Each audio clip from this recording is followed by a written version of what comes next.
तभी सीन हमारा एमसी पर शिफ्ट होता है, जो कि एक टूटी फूटी वर्कशॉप सामने आकर रुका होता है। अंदर से कोई दरवाजा खोलता है और कहता है, तो आप आ गए मास्टर, ये देखने में थोड़ा गंदा है लेकिन आप अंदर आ सकते हैं। और भाई ये वही पर्सन होता है जिसे हमारे एमसी ने लास्ट चैप्टर में बचाया भी था। तभी वह उसे अपने घर के अंदर ले जाने लगता है। वह बंदा अपने घर की हालत को देखता है तो वह कहता है, क्या वे ब्लैक बोन सेक्ट के बास्टर्ड्स यहाँ पर भी आए थे? डियर डियर, क्या तुम कहाँ पर हो? क्या तुम सही हो? तभी उसकी पत्नी अपने बच्चों के साथ वहाँ पर आती है और कहती है, ओ हस्बैंड, क्या तुम ठीक हो? तुम्हें क्या हुआ? वे पूरी फैमिली एक दूसरे से गले मिलने लगती है और रोने लगती है। हमारा एमसी भी खड़े होकर उन्हें देख रहा होता है। तभी उसकी पत्नी हमारे एमसी को काफी ज्यादा गुस्से में देखती है और कहती है, माय लॉर्ड, हम आपके उधार को इंटरेस्ट के साथ चुका देंगे, तो हमें माफ कर दें। इन्हें भी काम करने के लिए इनके हाथ पांवों का सही रहना जरूरी है। उसके बच्चे भी रोने लगते हैं। वे कहते हैं, प्लीज हमारे फादर को छोड़ दीजिए। तभी वह पर्सन उन्हें समझाते हुए कहता है, अरे ऐसा मत करो, ये तो हमारा सबसे बड़ा बेनिफैक्टर है जिसने मुझे बचाया है। जिसकी बात को समझते हुए वह भी कहती है, अच्छा ऐसा है, आपका शुक्रिया माय लॉर्ड।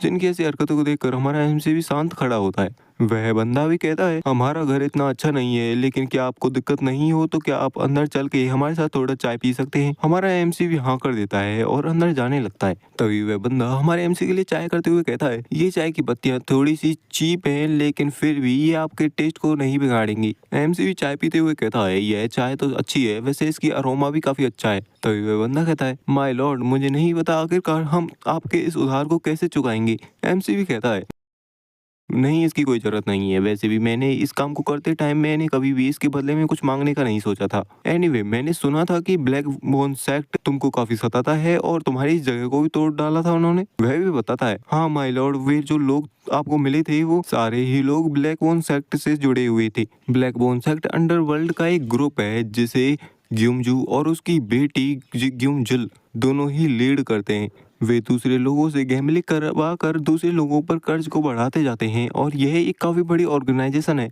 एमसी भी कहता है, आखिरकार तुम्हें क्या जरूरत थी वहाँ गैम्बलिंग डैन में जाने की? वह बंदा भी कहता है, क्योंकि प्राइवेट लेवल पर इंटरेस्ट रेट को स्ट्रिक्टली मॉनिटर किया जाता है लॉ द्वारा, और वे लोग भी जबरदस्ती हमसे गैम्बलिंग करवाते हैं और फिर हमारे इंटरेस्ट को बढ़ा देते हैं, जिससे हमारा कर्जा भी बढ़ता जाता है। एमसी भी मन में सोचता है, यह इंटरेस्ट लिमिट करने वाला लॉ, यह तो मैंने और मेरे फादर ने गवर्नमेंट ऑफिस में नेगोशिएट करने के बाद ऑथराइज करवाया था। क्या आपको ग्युमजिल और ग्युमजू के बारे में कुछ और भी ज्यादा पता है? वह बंदा भी कहता है, आखिरकार हमारे जैसे लोग इन लोगों के बारे में कैसे जान सकते हैं कुछ? एमसी भी कहता है, मैं समझ सकता हूँ, आपकी चाय काफी अच्छी थी तो मैं अपने रास्ते पर चलता हूँ। वह बंदा भी पीछे से कहता है, माय लॉर्ड, क्या आप ऐसे ही छोड़कर जा रहे हो? आप हमें अपना नाम तो बता दीजिए ताकि हम बाद में चलकर आपको रिपे कर देंगे। एमसी भी कहता है, नहीं, इसके बारे में चिंता करने की कोई जरूरत नहीं है। उस बंदे की पत्नी भी कहती है, कृपया थोड़ी देर के लिए तो रुके माय लॉर्ड, हम कितने ही अपेक्षाकृत क्यों ना हो, फिर भी हम इतने बेशरम तो नहीं है कि अपने उधार को कभी ना चुकाएं। तभी हमारे एमसी की नजर वहीं कोने में पड़े कुछ मार्क्स पर जाती है, जहाँ पर एक अजीब सा मार्क्स पड़ा होता है। हमारा एमसी भी उसी की तरफ बढ़ने लगता है और उसे हाथ में उठाते हुए कहता है, तो इसके बदले में मैं इसे लेता हूँ, मैं इसे ले जा रहा हूँ, इसी से ये समझ जाना कि हमारा जितना भी उधार था वह सेटल हो चुका है। वह बंदा उस मार्क्स को देखने के बाद कहता है, यह मार्क्स, सच कहूँ तो मैं आपको ऐसा नहीं करने दे सकता।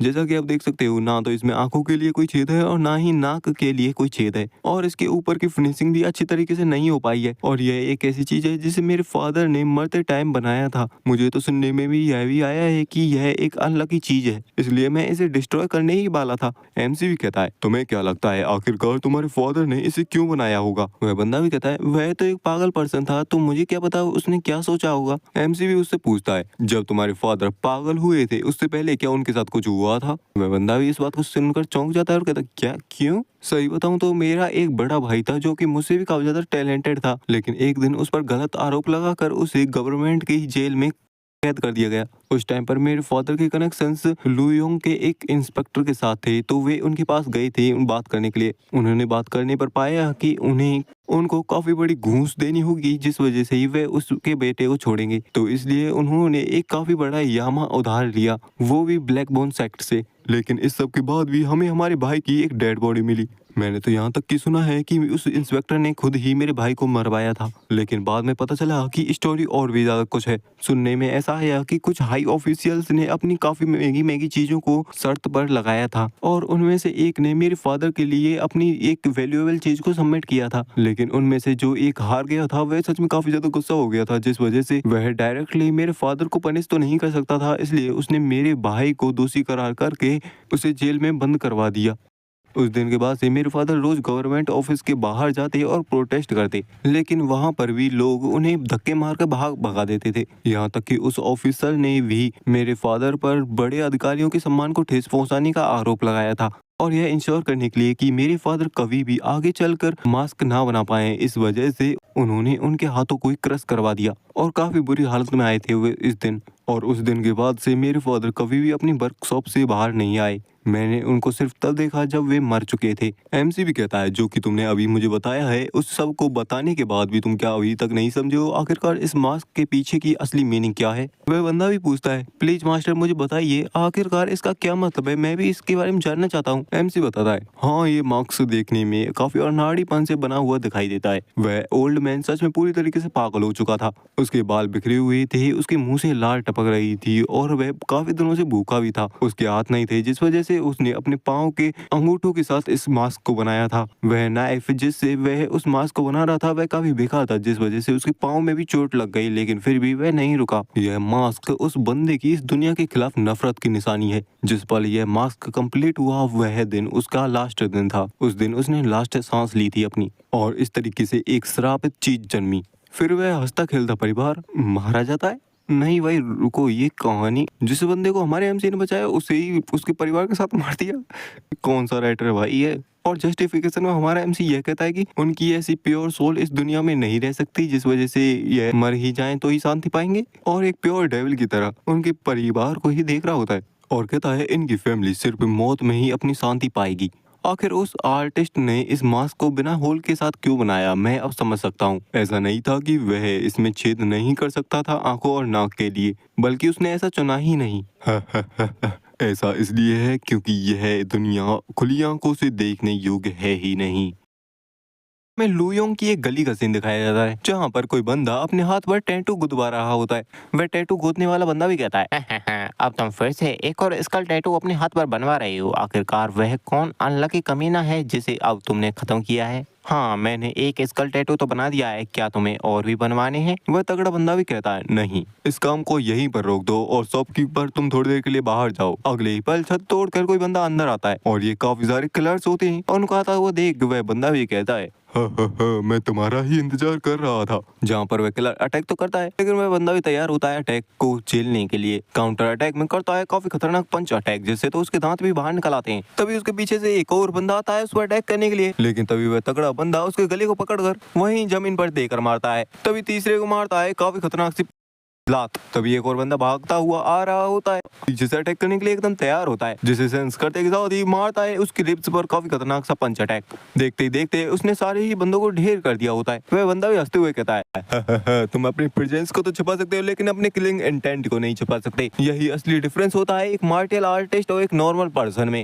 हे शॉपकीपर जल्दी से आओ और मेरे लिए 4 और टैटू बनाओ। तभी वहाँ पर उसका बड़ा भाई आता है जो कि कहता है ओह माई, मेरे छोटे भाई ने एक और अच्छा काम कर दिखाया है यहाँ पर। उसका छोटा भाई भी कहता है ओह तुम यहाँ पर हो बड़े भाई, जब आप चले गए थे तो मुझे भी थोड़ा वंजा करना था, इस वजह से मैंने ये काम कर दिया। उसका भाई भी कहता है हाँ चलिए ये तो ठीक है, लेकिन मैंने सुना है कि हमारे लड़कों के साथ कोई दंगा हो रहा है। तगड़ा बंदा भी कहता है अब ये क्या चल रहा है। उसका बड़ा भाई बताता है क्या तुम्हें वह बंदा याद है जिसके पीछे हमने 3 लड़कों को भेजा था। मैंने सुना है कि उसकी दुकान को अभी भी कोई चला रहा है। छोटा भाई भी पूछता है क्या यह वही बंदा हो सकता है दोबारा से। उसका बड़ा भाई मना करते हुए कहता है नहीं ये ऐसा नहीं है, हमारे लड़कों ने एक्सीडेंटली उसके पूरे परिवार को खत्म कर दिया, और जो बंदा उसकी दुकान को चला रहा है वह कोई फीके चेहरे वाला बंदा है, शायद से कोई स्कॉलर होगा। स्कॉलर की बात सुनकर वह छोटा भाई भी कहता कि एक स्कॉलर, आखिर वह किस तरीके का कमीना है जो कि हमारे मास्टर ग्यूमजिल के द्वारा सीज की गई शॉप को अपने आप चला रहा है। फिर वे दोनों भाई उसी शॉप की तरफ जाने लगते हैं। तभी बड़ा भाई कहता है हम पहुंच गए भाई।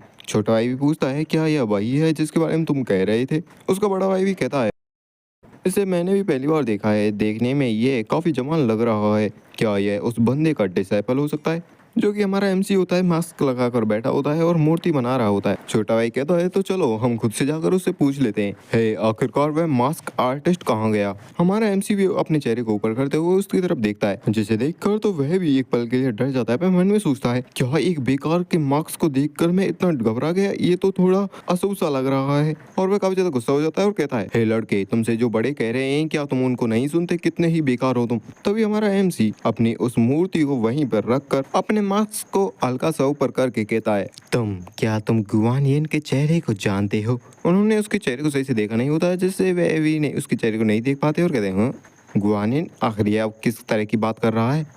तो फिर मैं तुम जैसे लोगों के साथ कैसे बुद्धिस्ट बात को डिस्कस कर सकता हूँ? और फिर वह ऐसा कहकर वहां से जाने लगता है। छोटा भाई भी कहता है, हम इस कमीने को पीट देना चाहिए, यह कमीना हमारे एक पंच का भी नहीं है। और वे लोग भी उसके पीछे जाने लगते हैं। तभी वह बंदा आसपास अब काफी सारे मास्क को देखता है और वह बंदा कहता है, लड़कों ने तो कहा था कि उन्होंने उसकी पूरी दुकान को खत्म कर दिया था, पूरी दुकान को तोड़ दिया था, लेकिन ये मास्क, ये तो पूरी तरीके से सही है, यह कोई इविल आर्ट तो नहीं।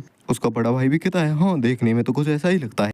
क्या वह बच्चा इसी तरफ गया था? वह जैसे गेट को ओपन करता है, अंदर देखता है काफी घना अंधेरा और उसके नीचे से काफी सारे हाथ उसे पकड़कर नीचे खींचने लगते हैं, जिनको देखकर तो वह भी काफी ज्यादा चौंक जाता है। तभी एक हाथ आगे बढ़कर उस बंदे को गले से पकड़ लेता है। वह काफी ट्राई करता है अपने गले को छुड़ाने के लिए, लेकिन वह भी कुछ नहीं कर पाता और अंदर खींच लिया जाता है। तभी छोटा भाई वहां पर आता है उसे बचाने के लिए, लेकिन तभी उसके पैर को भी कोई हाथ पकड़ लेता है और उसे भी खींचा जा रहा होता है। वह भी अपने आप को बचाने के लिए चिल्लाता है, लेकिन कोई फायदा नहीं, उसे घसीटा जा रहा होता है काफी बुरी तरीके से। वह भी कहता है, बचाओ बचाओ। एट दी एंड वहां पर सिर्फ उसकी चीखें ही रह जाती हैं।